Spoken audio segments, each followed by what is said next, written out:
All right. We are live. What's up? What's Oh, up? dude, I gotta change my Wi-Fi before we really start this. Hold on. Yeah, I'm on go the ahead. other side of the house. One It second. looks clean. It looks good, but yeah, go ahead. Go ahead. We are on episode 13 of the Rainmakers Real Estate Podcast. Myron is changing his Wi-Fi. Okay. Cool. Thank He's you. back. Sorry about that. It'll kick me off. If sometimes it'll just kick me off if I'm too far away, you know what I mean? So Oh, okay. is it acting okay? Looks good. Okay. What's up, man? Cool. What's up? Happy Friday, August hmm 8th. Dude, has it been? No, it's probably been 2 weeks, 3 weeks since we've talked. Yeah. Yeah. I feel I like. know. It's been a lot. Yeah, nonstop. Because I know you went on vacation for a bit, right? In Arizona. I'm not sure if it was like vacation, but it's like okay, cool. Yeah, you went vacation, then we had like No One Left Behind challenge. So it's good to get back on and yeah, it was our 13th episode. Dude, it was so cool to go to Phoenix. It was stinking hot, but we were able to spend time with Carolyn's family, and the kids got to see grandma and go swimming and all the things. But there is a river that runs. If you drive up north of Mesa, you can get to this river called the Salt River. You've probably been there before, but everybody goes up there and they go, let's look for the wild horses, right? That's where you go up there and it's more like legit desert. And we've been there, I think we've been there 4 times, and we're like, we didn't see any wild horses this time, it'd be cool. And I was like, you know what? If we see wild horses, if we don't see wild horses, whatever, it'll be fun. Because it's not that hot today. It's like a decent day.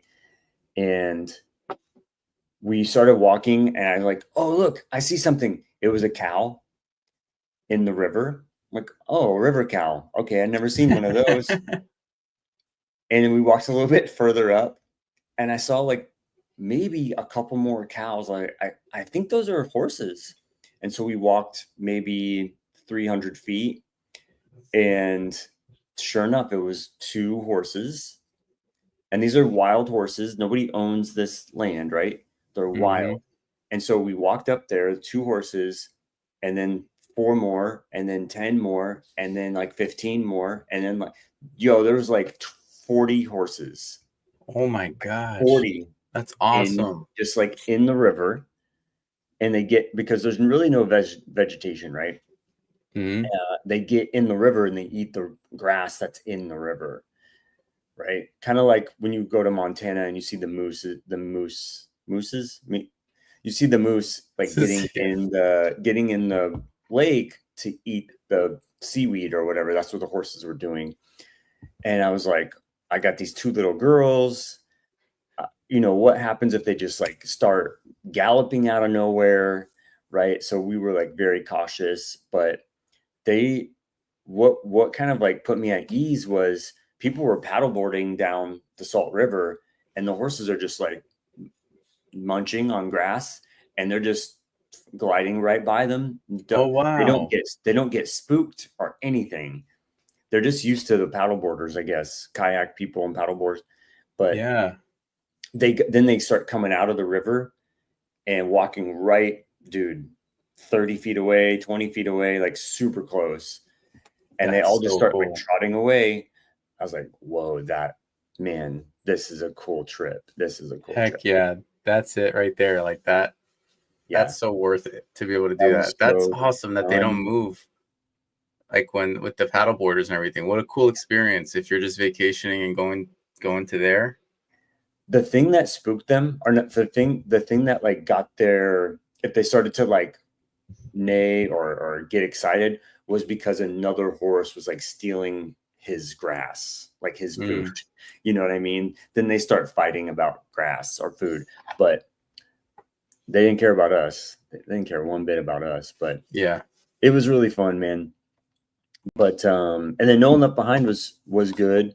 I don't know. I don't know if we got contracts or not. I think we did, but Yeah, I think we got one. Yeah, we got one contract. Yeah. yay. Yeah.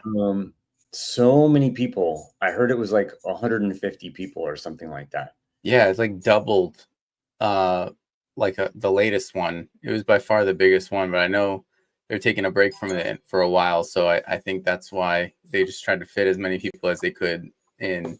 Um, but yeah, it was great. I mean, getting to listen to the calls, and then I know there were so many calls that were booked that ended up pivoting. Like they ended up pivoting because of one of the deals that got signed. I know it was something they went to go visit a house that they were gonna turn into a pad split, and that Maddie that Pace has been working with is is gonna have Yeah. a place to stay.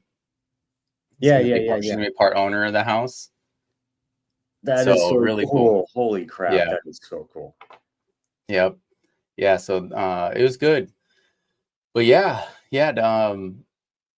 Now it's like getting we have I know we both have a bunch of things going on, so wanted to just catch up and talk through like some of the different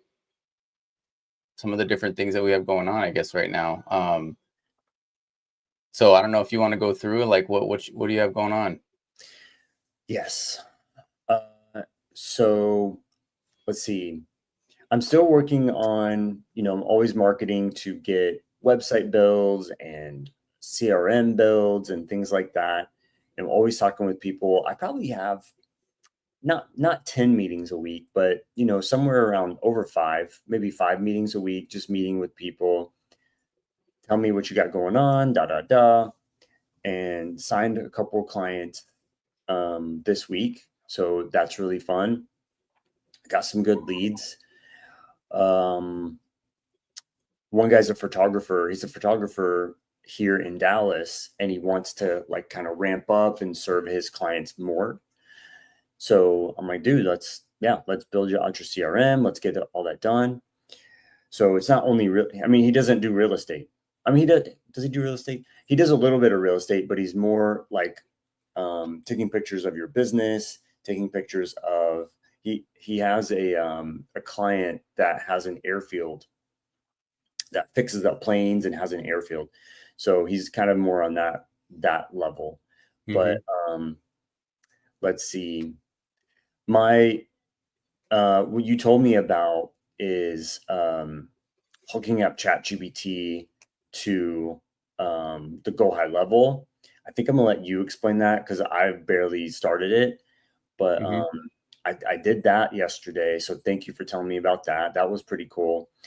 The thing that I'm spending a lot of time on is we are homeschooling our kids. And so it's like learning how to not have them sit in front of an iPad for the whole day and like thinking up ideas to provide them with more fulfillment. Or maybe me just thinking that they need that. But like, dude, I just don't want them. Like, I'm like, max 3 hours a day of education, and that's it. Like, let's do education, and then let's go like start a business selling flowers. Let's go buy some flowers and just walk around the neighborhood and sell them. You're going to go knock the door knock the door. I'll be right behind you. Knock the door and try to sell a flower at um, I love that. 10 and 6. Charlie's the older one's almost 10. Or let's go interview a stranger. Let's go to like a richer area where people are shopping. I'll have my camera, you have your microphone, and have a 10-year-old interview you. You know, just how I need to, not that I need to, I want to help them grow in areas that I didn't get, right? Like nobody had me do that stuff, right? Public speaking, um, breaking down your barriers that you think like I asked the little one, I'm like, can you ride your bike for like a mile? She's like, probably. I'm like, what about 5 miles? No. No way. I'm like, what if we trained this uh, in the fall to break that barrier? Like, and let's practice and learn that you can ride your bike for 5 miles and break down because like if you don't have the confidence, you're not going to do it, right? I'm texting my wife. Hold on, she keeps texting me. Yeah. But okay, so in all that, so I had to get what education system I want to use at home. But of course, I wanted to build something on top of it, right? So I went and vibe coded a thing that they log into. And when they complete their education, like they click math, they click their math for the day, it will feed a little digipet. The digipet will like get points or grow or get like a magical item or something like that. They'll get stars and they can go and like they have a dashboard, right? So they can like click math, science, reading, whatever. Then they can collect those stars and they can go buy something. Let's say they want to buy a new background for their desktop background, the background of the dashboard. That's what I'm trying to say. Like, what are some little things? Like, it's not just coming here and click math, science, reading. Like, there has to be. I want there to be more, right? They're collecting little things. They're doing different things, and so I've been spending the last month just like researching education and researching different ways to help them. Because Charlie, the older one, she's 10, she's in 5th grade. But dude, I bet she reads and writes at like 7th grade level. But when you go to 5th grade, you get a 5th grade education. You know what I'm trying to say? Mm-hmm. And so I'm going, how can I foster her strength versus the education system helps you, the tutor is for the subject you're not good at. Like if you're not good at math, they get you a tutor for math, right? But they don't get you a tutor to help you if you're good at spelling and reading and writing, they don't help you in that. They don't push you harder. You know what I'm trying to say? Yeah. I this that's one of the biggest things that I think about, and I've talked with Kristen too about it, just like the education system. And I saw you were posting about it, and I'm like, I was like, what would that look like for us to do that eventually? Just because to me, I'm like, I've never been a big fan. Like in school for me, like I slept in a lot of the classes. Like there, I was very bored, and I was very like I honestly, it is it was not as fun. There was when I went to middle school, they had this thing called micro society that they tried doing, and I thought it was the coolest idea ever. But they built out like these little. They built out. You build out businesses, or you can be like a police officer or a fire. Like you could do these little jobs throughout the school, and you get paid like micro bucks or whatever. And it Okay. would literally. And so we built paper mache flowers, which is funny that you're saying the flowers. We actually built paper mache flowers as our business. And like when I was in kindergarten, or not kindergarten, when I was in like an aftercare program, I remember buying like comic books and trying to sell them in school. And I got in trouble for selling them in school for like, it was like $1 or something like that I sold them for. And then in middle school, when they were doing that, that was really cool, but that didn't last long. Honestly, it was maybe a couple of years out of my 3 years in middle school. And then ever since then, it's just like very, you go through all the assessment, like just like the way the education system is now. It's not something that, to me, to your point, fostering like the strengths and then teaching them things that they're going to be able to apply outside of, because who knows what the state of college, like what college will be in by the time our kids go to college. And so For it's real. like, how do you get them ready the social aspects and everything. But I think they have stuff now, right, where you could still bring them to sports, right? Or like have them still attend sports for part of school, right? Yep. Some of the schools will allow you, like, this is the homeschool is allowed to come to this, right? Yeah. But our kids really aren't.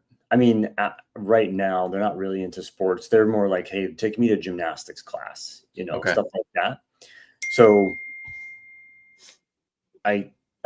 so we are coming up with other ideas, like what happens after class, and it may be, 2 times a week or 3 times a week, we do like a social thing, a pod.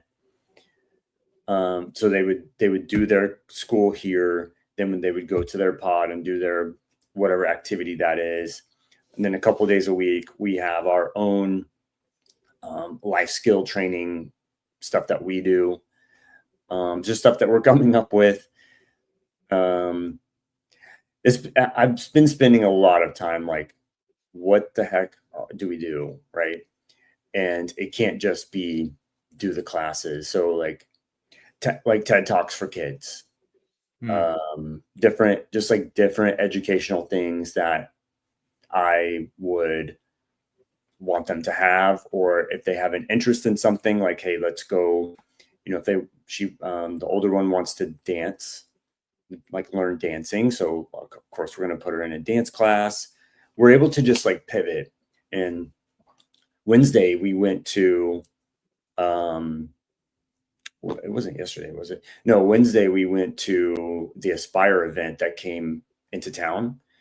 And we're like, well, hey, we're not going to do class today. No class today. We're just going to get a babysitter, drop you off with the babysitter, go to Aspire event, come back home, pick you up. And like, it was so easy to just pivot and not be worried, because we could just, hey, we're all together. Yeah. So it's easy we could travel. They would learn off the iPad. We could travel to, wherever, Phoenix, Montana, Florida. We could go anywhere we wanted, and they can bring their school with them. So they wouldn't miss school. We can go do what we want to a degree. Just make sure they're getting, like, dude, we could go to a national forest and have a very cool educational day, right? Yes. Yeah. Right. Yeah. It allows a lot more for that creativity aspect of it. That's cool. I like that. The idea of being able to travel, or just like, yeah, pick up and go to a national forest, or go to a park, or go to whatever. I really love the idea of like door knocking for, for some business, or even doing like online, like some idea, especially with the vibe coding, like all the things there. Like what's funny is you created something, what did you use, by the way, for your build for the vibe code, the app Oh, I for just your do kids? Replit. I always do Replit? Replit. Yeah, same. But I've been exploring other, so this whole Claude Code, have you started messing around with Claude Code on your laptop now? Like, I haven't done it yet, but I've heard great things, like as an agent, that it's uh another great tool as an like to use as an agent for on your laptop. And supposedly it's like second to none in terms, like ChatGPT agent it's cool. But there's a lot more advanced ones out there now that you just, it's just not as easy to use as maybe people are used to at ChatGPT. So like everybody, like mainstream, everybody's like knows how to use ChatGPT. So it's easier to use. I've used it for a couple of things now.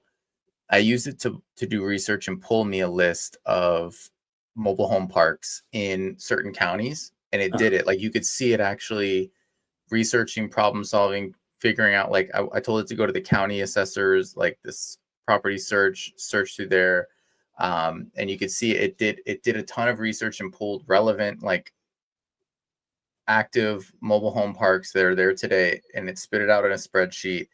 And like I tried also This was using Claude or not the ChatGPT? agent, ChatGPT. This one is ChatGPT agent, and so that it was great for that. And then I did use it to, I've used it in with Go High Level to build out build out of forms, and then use that form inside of a workflow and automation, and basically to make sure that I have that, I guess, that mechanism for people to send me deals, and then for it to create an opportunity, update the contacts, and doing all that.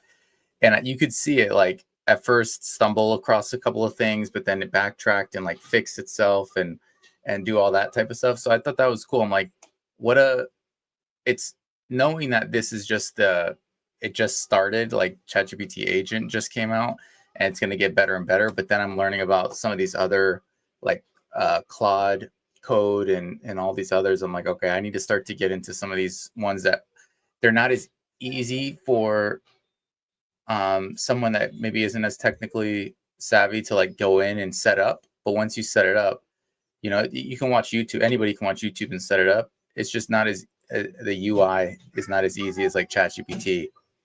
So, but I'm getting into it now because I want to, because I build stuff off Replit, but I started using for mobile apps. I started using Vibe Code.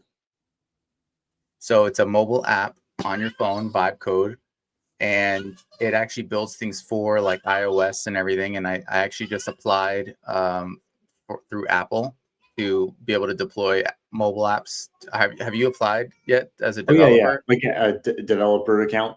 Okay, you have one? Yeah.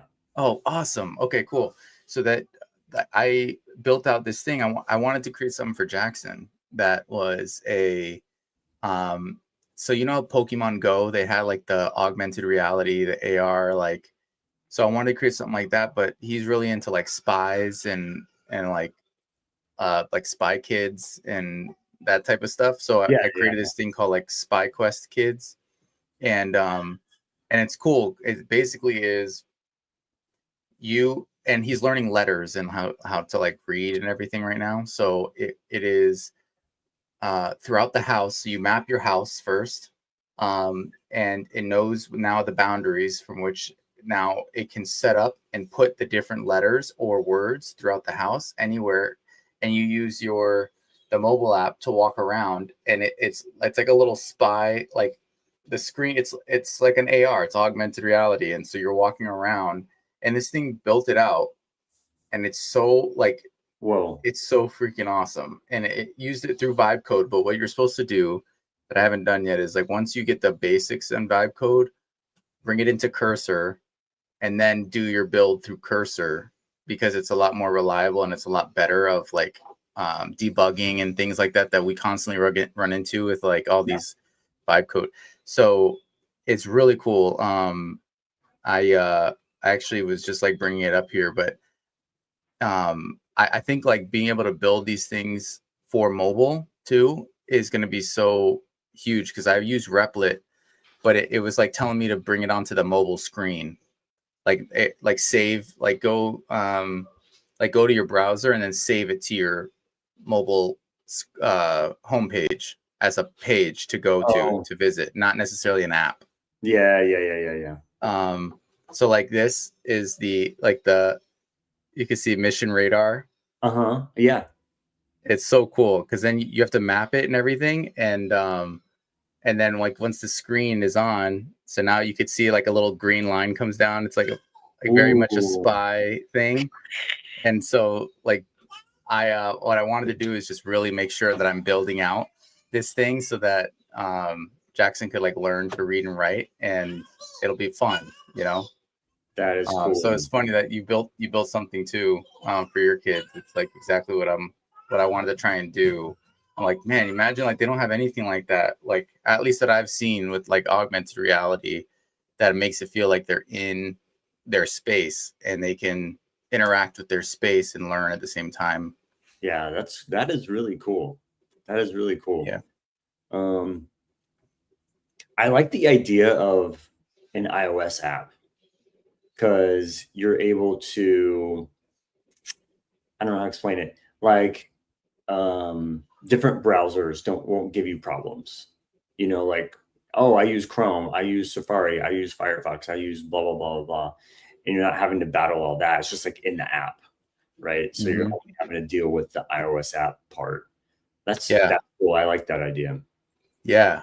So that app vibe code is pretty good at starting you off, and then you just transfer it over to like Claude, and that's the thing that I've been trying to do a better job of within. Did you see the article that came out about Replit and that it deleted someone's database?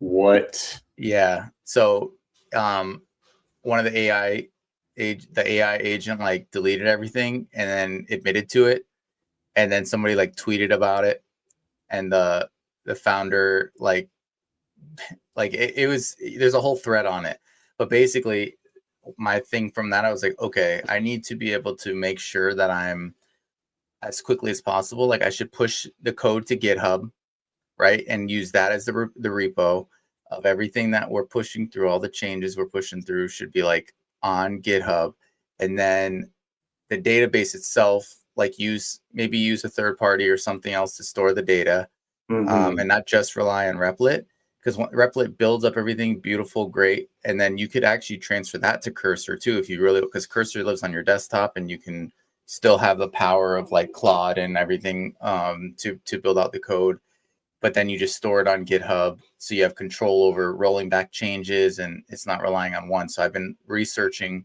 this past week on just what's the best like order of operation. Like we get that proof of concept and everything built out in Replit. Okay, let me move it to GitHub. Let me move it to Cursor. The database. Like, how do I arrange everything so that protected on all the stuff that we built and deployed into production? Yeah.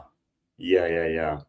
I would crap my pants if my database was just gone, especially if I actually had data like proprietary data in there. I would just flip. I would I flip out. know.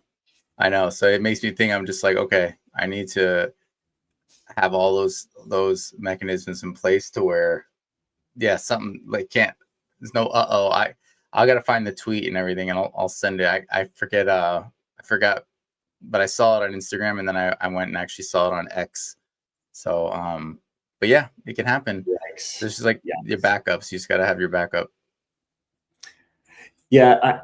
Replit just, they've had some updates and it's like run a security scan. And so I'm seeing some cool stuff there. Like, hey, they're trying to fix the security flaws. Because I mean, all the vibe coding is gonna have them, right? But Mhm. can we fix them? And so I like your idea, like just pull it out of Replit because Cursor is just doing it better. That makes sense. Yeah. That makes sense. Yeah, and the GitHub too, like because you have the Git and you can see all the different changes within Replit. But GitHub will just allow you to, and you don't have to make it public. You can make it like private still. But it's something that I'm like, okay, and even if it means an extra step or something that I have to do every time to maybe deploy it or whatever, like I got to learn it. But I think that's what's going to separate, um, just not being tied to like everything on a platform, on a Yeah. single Yeah. platform. Something I need to do, I probably need to do it today, is I'm going to use MLS data. I'm going to pull all the rentals in the market off the MLS and then push that data into PropStream, pull that data back out. Let's say free and clear. I want the free and clear rentals that are on the market right now. The issue is that PropStream won't know the agent data. Like it won't have it, right? And so what I need is to then compare those two. Like, hey, I'm going to pull the PropStream data in. I need you to match that address to the MLS address and give me the agent data, like match the agent data, contact info to that address. I feel like I'm Yeah. overestimating this, but I'm like, God, I need to do this. I don't want to I don't want to sit there and just do it by hand and like use Excel. Like I want something that I can just drag and drop drag and drop my CSV into. Yeah. I just knocked my camera off. Okay. I just want something I can just drag and drop my CSV into, and it will go bing and be done. Yeah. Yep. Yep. Oh, that's cool. So, well, and this is just for rentals. I Like mean, this is what I want to do to start my journey. yeah. Yeah. Yeah. And this is off the idea of reaching out to rentals as I guess what's the thought process here? What is your why this I have a group? property that's for rent, and it's free and clear, has no debt. I've had it for X amount of years. I own this many properties. Hey, I just got an offer to buy it on seller carry. You know, I'm looking for those landlords that might want to sell off a couple rentals on seller carry. Mm-hmm. And the data I pulled from PropStream yesterday morning, and it was not the data didn't it was bad. It was real bad. I did it in front of a bunch of people. I'm like, wow, none of these properties are actually for rent right now. Actually, I think there was one. Okay, out of 1,000, I found one that Wow. was actually on the rental market. Everything else was just old data. And so I'm like, okay, this is not going to work for me. Let me go to the MLS, pull that data in, da da da. So I was just having trouble with the PropStream data. Mm-hmm. Yeah.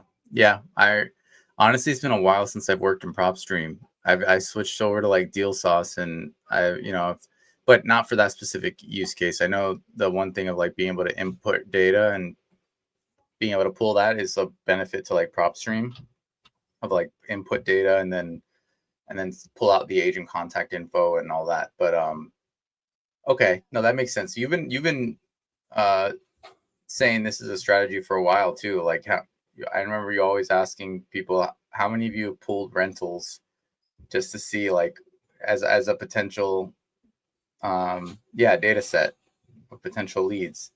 So that's cool. Okay.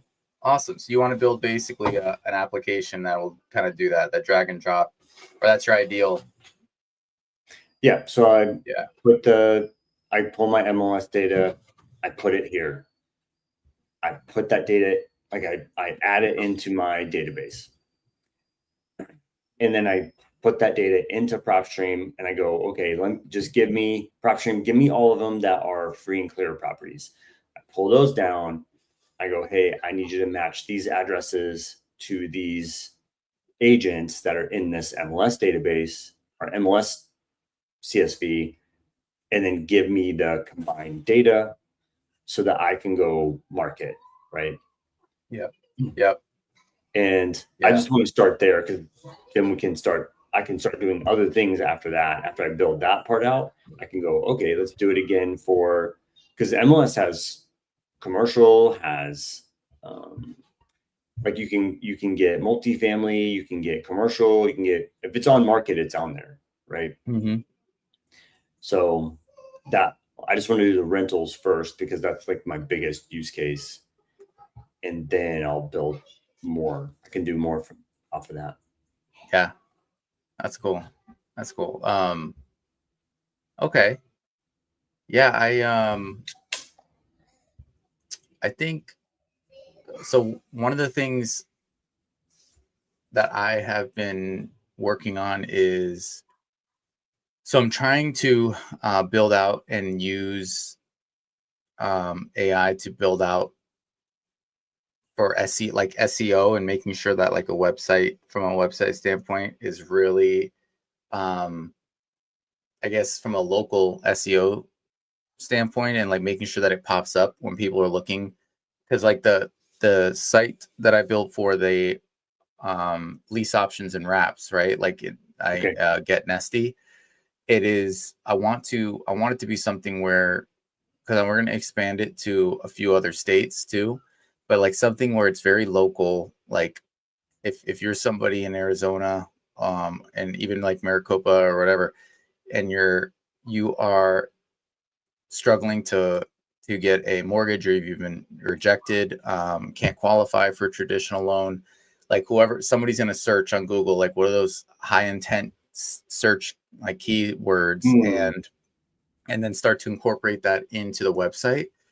And I actually like, there's so much of a use case like for using AI here to build that out, and just to ultimately get your page to be like, to rank above so many of these other people, if anyone's even doing this in whatever particular area or business that you're in. Of because this guy, I was watching this one guy, he did it for a company that fixes trucks in like Charlotte, North Carolina.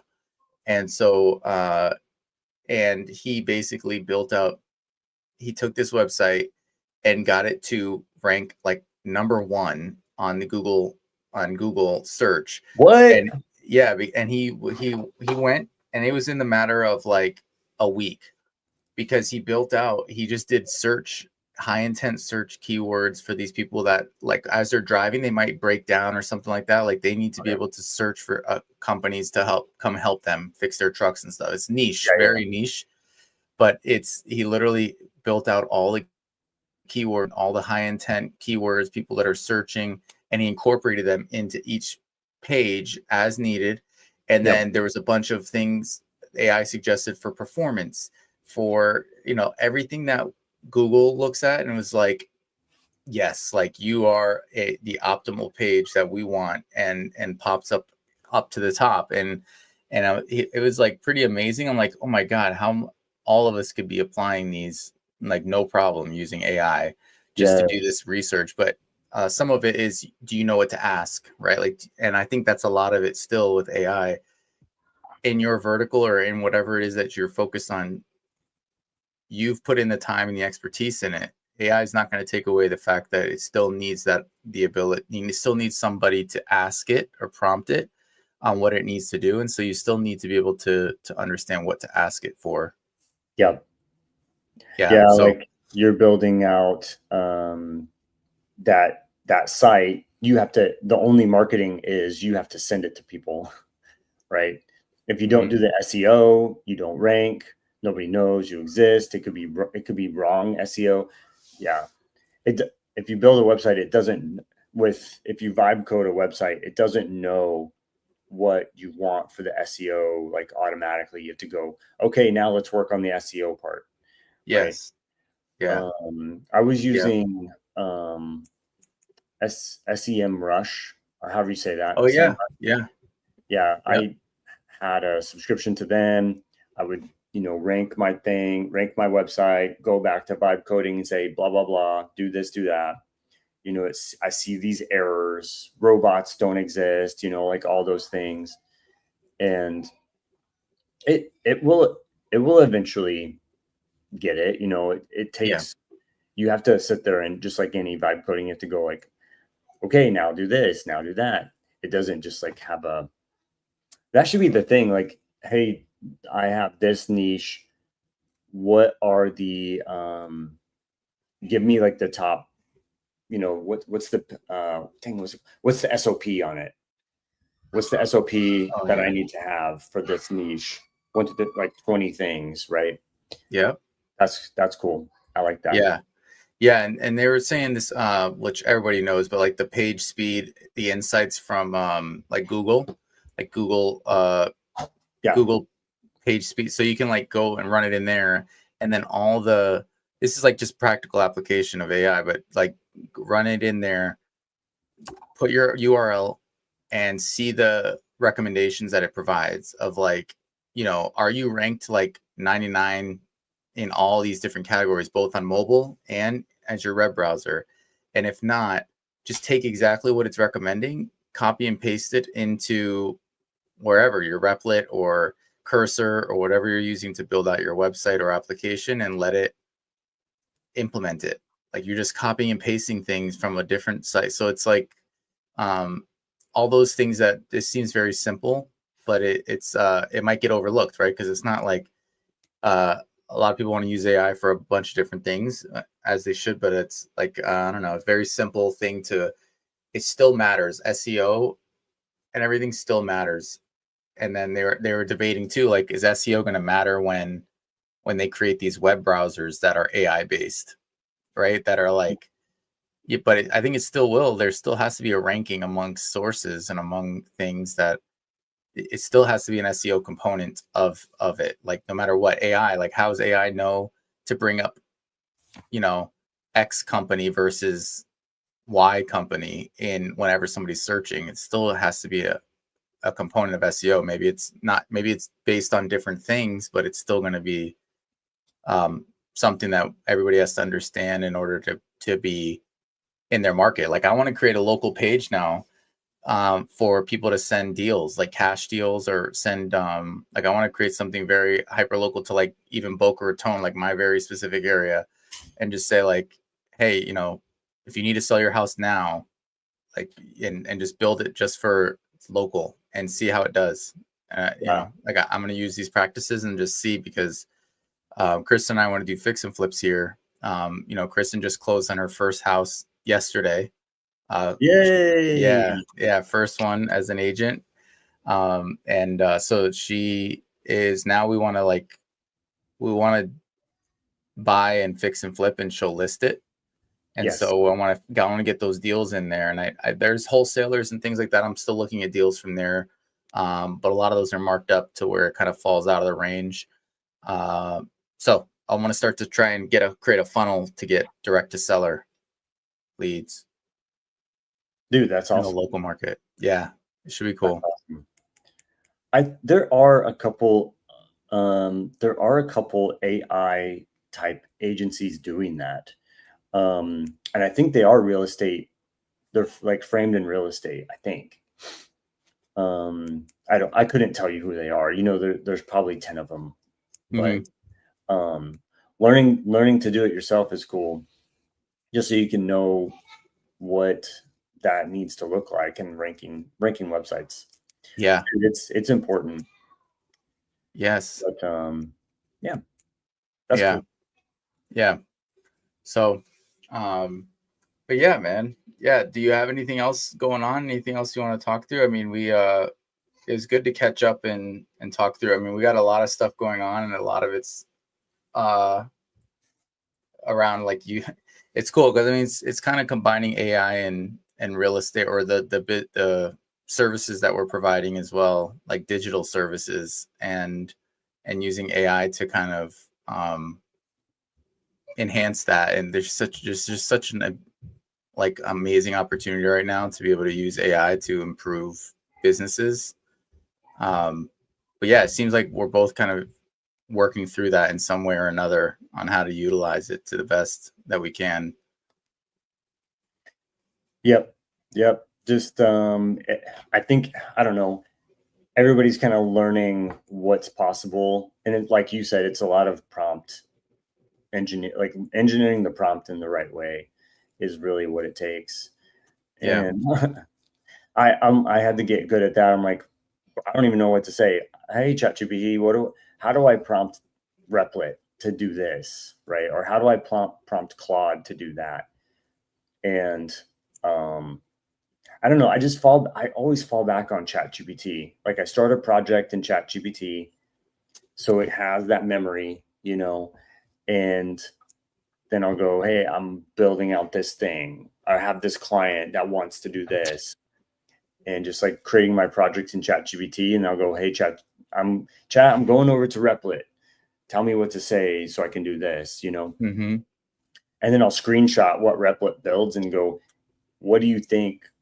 How could I improve the design, or how could I improve the hook or the hero section or whatever? I'll take ChatGPT's opinion. I do spin it on my own, but a lot of times I'll just take what ChatGPT says and go, okay, cool, sounds good. But Yeah. we're all learning how to, you know, how to provide the most value to the people we're working with. So Mm-hmm. it's super fun.